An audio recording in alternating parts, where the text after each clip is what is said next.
Hi, I'm Daniel. I live in Glanville. I'm a community worker and I'm interested in working in this area, looking at engaging with the beautiful natural area that we live in and the community around that, including the community of non-humans, that is animals and everybody else, and bring those things together as much as possible. So they say you don't really see it unless you look for it, and when you look for something, it means you see it more, and it changes your relationship with it, and that certainly happened for me. I started noticing animals more, and when I say animals, I'm talking about everything that's not human, that's alive. Actually, I guess I could get technical and exclude plants with that, but I became interested in plants later, largely because, and this is why I like animals as I guess a method or an entry point for connecting with nature, is that once you take an interest in, say, fish, you kind of take an interest in the river, because they're connected. The fish is dead without the river. And so habitat becomes relevant in a way that it wasn't before. And when I started seeing the world more like that, I realised that I guess you could compare it to positive thinking in that the focus that you take, the way is related to the way you approach the world, the way that you experience the world. At the moment, I'm engaged in the animal stories of Port Adelaide and Lefevre Peninsula project, and prior to that, and I'm still doing some work, particularly with Agrivane, doing some Connect with Nature. So I've got a Facebook page called Connect with Nature, knowing where you are and who you're with, and I guess that's a reference to connecting with the place around us, who's in this place apart from just the humans, and noticing that.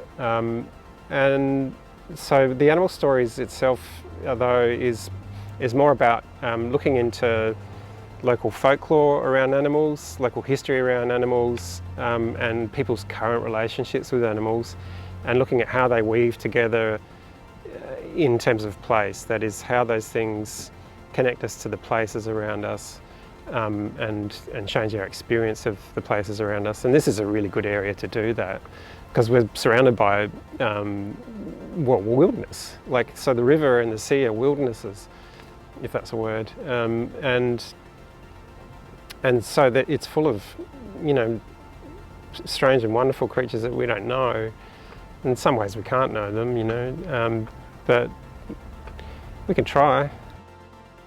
I like to remind myself and other people, I suppose, that that just because we have a description of something that is, a fish has gills and it lives in the water and it eats this and its mating behaviour is that doesn't mean we know that fish. That just means we've got a description of the fish. I've got a description of, I guess I could describe myself in those kind of terms, and that wouldn't really mean you know me. That would just mean you've got a description. And so when we think about it like that, that opens us to a sense of, well, for me, mystery, like, who is that? How could I know them? And like I said, we can't always know them, but actually sometimes we do. Sometimes we get to know animals, either in little moments or in extended relationships, and that most often happens with our pets. And so our pets are beautiful examples, I suppose, of how that's possible.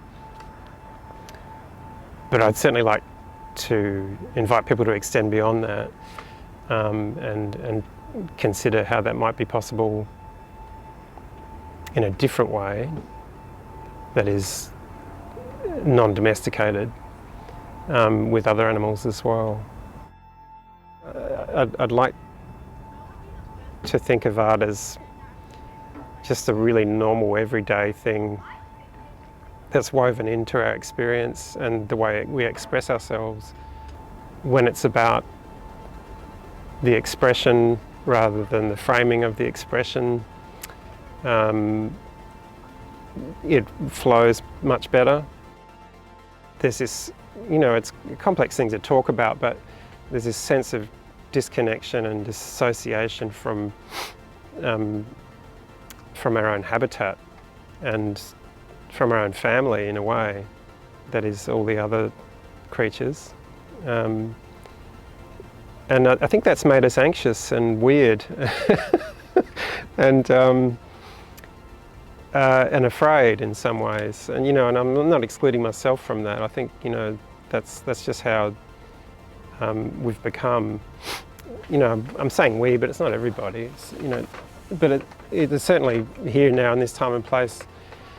It's a bit of a problem, and it's a beautiful thing to turn around and go back the other way, and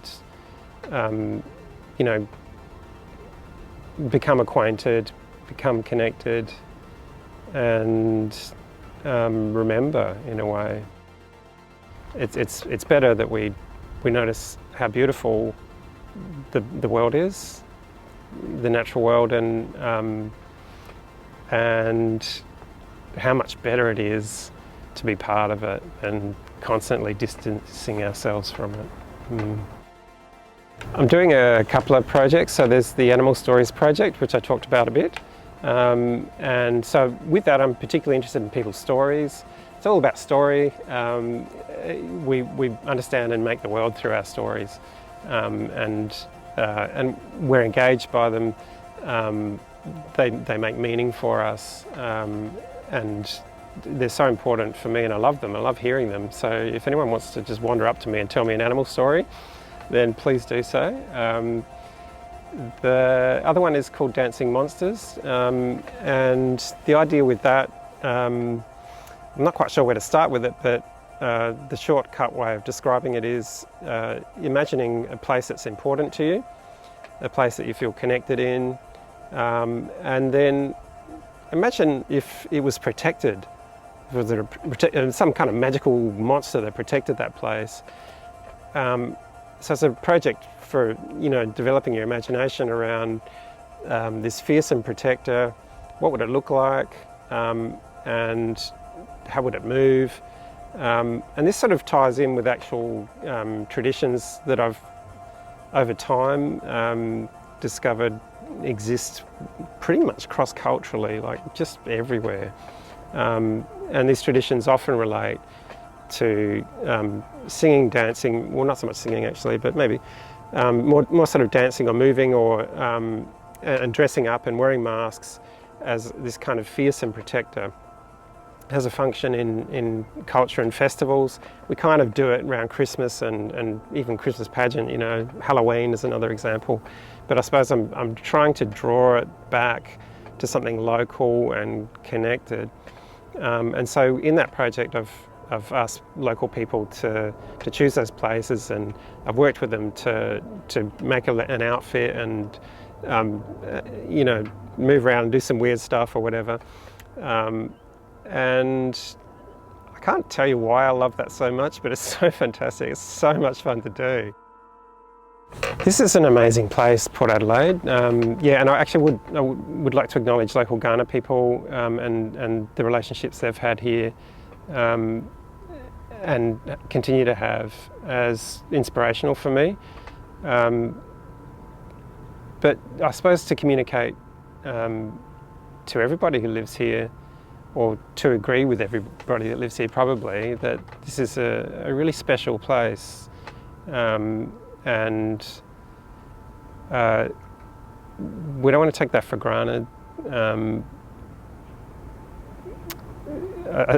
I guess I'm including, it's not just about the natural or the wilderness of this place, but it's probably best that I talk specifically to that, because it's kind of what a lot of my projects are about. That we can retain it, we can develop it, we can make it so much better actually. Or we could lose it, you know.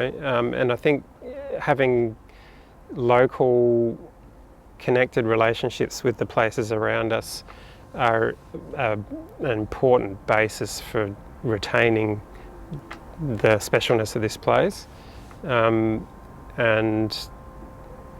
But yeah, why stop there? You know, I won't go on about it too much, but we are losing a lot of habitat in the urban areas. You know, it's happening really quickly, and we need to notice it and do what we can to arrest that. I do think it's important to connect with the spaces around us and protect those. So my hope is that that happens in a holistic, and that I can be part of that happening in a holistic kind of cultural way. That is, it's not just about you know, protecting this fish or that. That nature and culture are the same thing, or they're connected at the very least, and we need to weave them together so that when we think about our day, we think about the spaces around us. They're not just an add-on that's beautiful, they're integral. And you know, I think people are seeing the benefit of that way of thinking now.